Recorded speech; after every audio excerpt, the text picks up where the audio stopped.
പെരിയ ഇരട്ടക്കൊലപാതക കേസിൽ പരോളിനായി പ്രതികൾ അപേക്ഷ നൽകി. 8-ാം പ്രതി എ സുബീഷ്, 15-ാം പ്രതി സുരേന്ദ്രൻ എന്നിവരാണ് കണ്ണൂർ സെൻട്രൽ ജയിലിൽ അപേക്ഷ നൽകിയത്. കേസിൽ ശിക്ഷിക്കപ്പെട്ട 1.5 മാസം തികയും മുൻപാണ് പ്രതികളുടെ ഈ നീക്കം.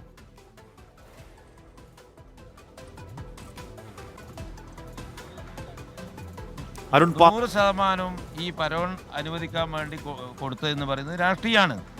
കേരളം ഭരിക്കുന്ന മുഖ്യമന്ത്രി പിണറായി വിജയൻ്റെ അനുവാദത്തോടുകൂടി കൊലപാതകികളെ സംരക്ഷിക്കുന്ന പാർട്ടിയായി CPM മാറി എന്നുള്ളതിന് വീണ്ടും തെളിയിക്കപ്പെടുകയാണ്.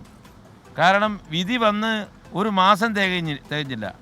ഈ കൊലപാതകികളെ സൃഷ്ടിച്ച് 1 മാസം തികയുന്നതിന് മുമ്പ് തന്നെ ഗവൺമെൻറ്റിൻ്റെ ഒത്താശയോടുകൂടി ഈ പരോളിന് അപേക്ഷ കൊടുക്കുക എന്ന് പറയുന്നത് കേരളം ഭരിക്കുന്ന പിണറായി വിജയൻ്റെ നേതൃത്വത്തിലുള്ള CPM പാർട്ടി കൊലപാതകികളെ സംരക്ഷിക്കുന്ന പാർട്ടിയായി മാറുകയാണ്. ഇത് കേരളത്തിലെ ജനാധിപത്യ വിശ്വാസികൾ ഇന്ത്യൻ നാഷണൽ കോൺഗ്രസ് പാർട്ടിയും ഇതിനെതിരായുള്ള ശക്തമായ നിയമ പോരാട്ടവുമായി മുമ്പോട്ട് പോകും. യൂത്ത് കോൺഗ്രസ് പ്രവർത്തകരായ കൃപേഷിനെയും ശരത്ലാലിനെയും കൊലപാതക കേസിൽ ശിക്ഷിക്കപ്പെട്ട് ജീവപര്യന്തം തടവിന് ശിക്ഷിക്കപ്പെട്ട് കണ്ണൂർ സെൻട്രൽ ജയിലിൽ കഴിയുന്ന CPM പ്രവർത്തകർ 2 പ്രതികളാണ് ഈ പറയുന്ന വിധി വന്ന് 1.5 മാസം തികയും മുമ്പ് തന്നെ പരോളിന് അപേക്ഷ നൽകിയിരിക്കുന്നത്. അരുൺ പാറക്കൽ വിവരങ്ങളും ചേരുന്നു. അരുൺ, TP ചന്ദ്രശേഖരൻ കേസ് പ്രതികൾക്കൊക്കെ പരോൾ ഒക്കെ കിട്ടുന്ന, ഏറ്റവും ഒടുവിൽ കൊടിസുനിക്കൊക്കെ അടക്കം പരോൾ കിട്ടുന്ന പശ്ചാത്തലത്തിൽ 1.5 മാസം തികയും മുന്നേ പരോളിന് അപേക്ഷ അവരെ കുറ്റം പറയാൻ പറ്റില്ല.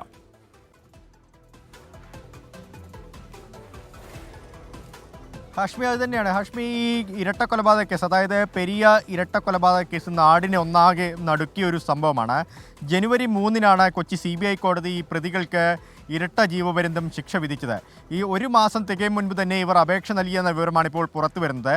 ജനുവരി 20, 21 തീയതികളിലാണ് കണ്ണൂർ സെൻട്രൽ ജയിലിൽ ഈ 2 പ്രതികളും ഇതുമായി ബന്ധപ്പെട്ട പരോളുമായി ബന്ധപ്പെട്ട അപേക്ഷ നൽകിയിരിക്കുന്നത്. ഈ 10 പ്രതികൾക്കും ഇരട്ട ജീവപര്യന്തമായിരുന്നു ഉണ്ടായിരുന്നത്. 8-ാം പ്രതിയാണ് സുബീഷ്, 15-ാം പ്രതിയാണ് ഈ സുരേന്ദ്രൻ. ഇവർ 2 പേരുമാണ് ഇപ്പോൾ പരോളിനായി അപേക്ഷ നൽകിയിരിക്കുന്നത്. ഇതുമായി ബന്ധപ്പെട്ട പോലീസിന് ജയിലധികൃതർ പോലീസിൻ്റെ റിപ്പോർട്ട് തേടി എന്ന വിവരമൊക്കെ പുറത്തു വരുന്നുണ്ട്.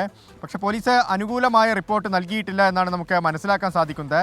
എന്തായാലും ഇതിന് പുറകിലൊരു രാഷ്ട്രീയമായ ഇടപെടലുണ്ടാവാം, ഉന്നത രാഷ്ട്രീയ ബന്ധമുണ്ടാവാം എന്ന് തന്നെയാണ് ഇപ്പോൾ കോൺഗ്രസ് കേന്ദ്രങ്ങളിൽ നിന്ന് ഉയർന്നു വരുന്ന ആരോപണം.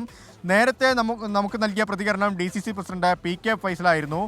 ഇതിന് CPM ഉന്നത നേതാക്കളുടെ പിന്തുണയുണ്ട്, ഇവർക്ക് പ്രതികൾക്ക് പരോൾ നൽകുന്നതിനായി ഉന്നത CPM നേതാക്കളുടെ പിന്തുണയുണ്ട് എന്ന് തന്നെയാണ് കോൺഗ്രസ് നേതാക്കൾ പറയുന്നത്. അതുമാത്രമല്ല, ഇവർക്ക് സഹായം നൽകാനാണ് ഈ കണ്ണൂർ സെൻട്രൽ ജയിലിലേക്ക് ഈ പ്രതികളെ എത്തിച്ചത്. കണ്ണൂർ സെൻട്രൽ ജയിൽ എന്ന് പറയുന്നത് CPMൻ്റെ സുഖവാസ കേന്ദ്രമാണെന്നും ആരോപണം ഉയർന്നിട്ടുണ്ട്. എന്തായാലും ഈ പരോളിനുള്ള നീക്കം ഇപ്പോൾ തകൃതിയായി നടക്കുന്നു എന്നതാണ്. പോലീസ് അനുകൂല റിപ്പോർട്ട് നൽകിയിട്ടില്ല എന്നാണ് നമുക്ക് മനസ്സിലാക്കാൻ സാധിക്കുന്നത്. ഹാഷ്മി.